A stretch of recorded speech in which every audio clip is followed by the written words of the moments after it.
is the writer's craft. Yes, writer's craft.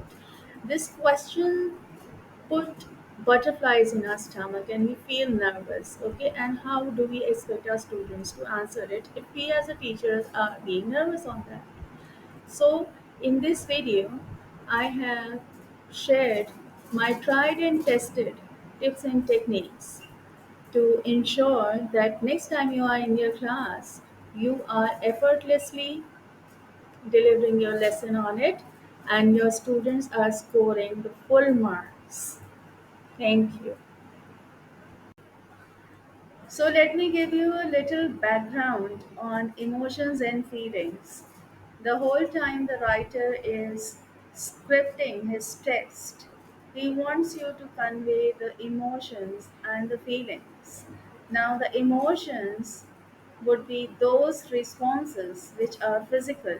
For example, when you are angry, your face gets flushed in red.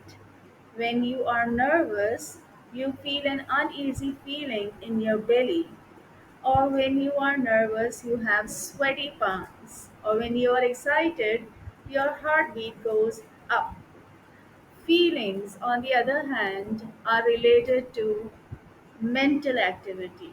And feelings are like the after effect of the emotions. And feelings can be felt for after a longer period of time.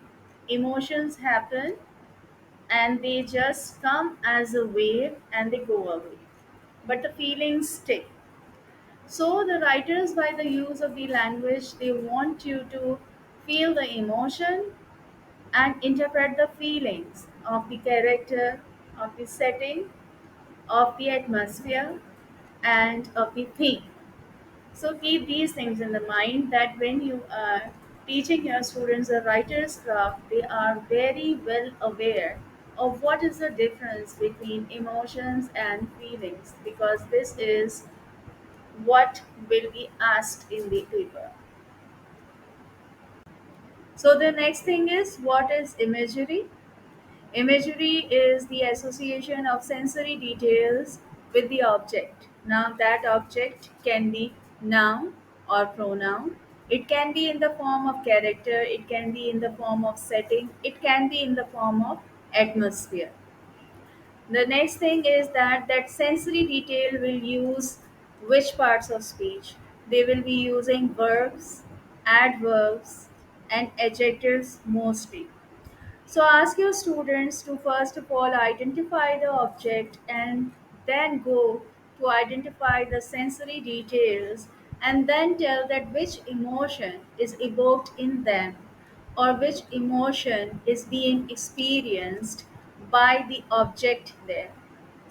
So if we see the first sentence, it is about the pale moon hung like a silver lantern in the midnight sky casting its ethereal glow upon the world below.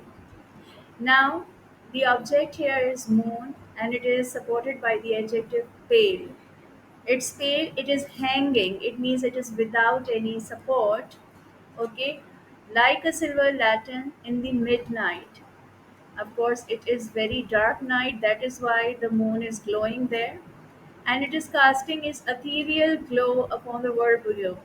Now, ethereal glow, okay, is related to something that is heavenly, that is subliminal.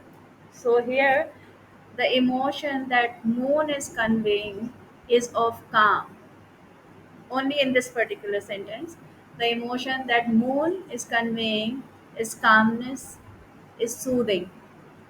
Then when your children have identified the emotion that is conveyed by the moon, then go on to the other objects in the sentence and ask them that what are the sensory details related to them and what emotions is evoked by the use of those sensory details.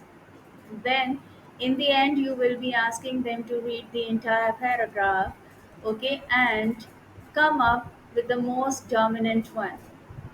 You will see you will see in the text in your O levels paper that in question number 2 I think it's part D or E, where the question is given and the writer has used the language for effect, and the question comes in that identify the sentence or identify where the writer has used the language effectively.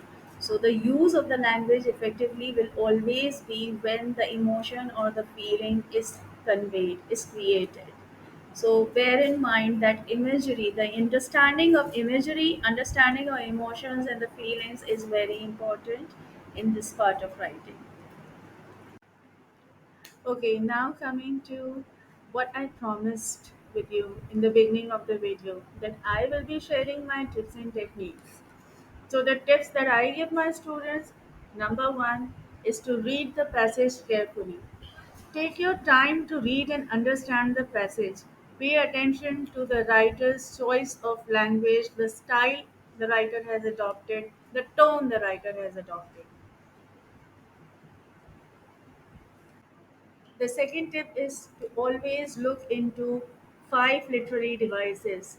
Number one, similes. Number two, personification. Number three, metaphors, imagery, and symbolism. These are the literacy devices which the writers often employ to develop the style and tone of their writing. So don't forget that. Tip number three, the most important, analyze the overall tone and mood created by the writer.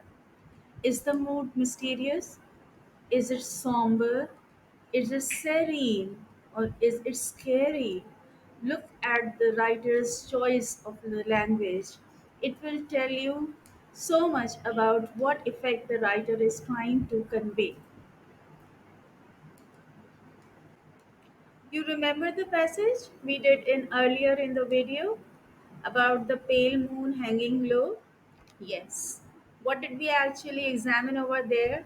The use of the sensory details, because the use of the vivid language and the sensory details develop imagery, and that's create a descriptive writing, and that helps a lot to understand that what are the emotions that the writer is wanting to convey us. Don't forget.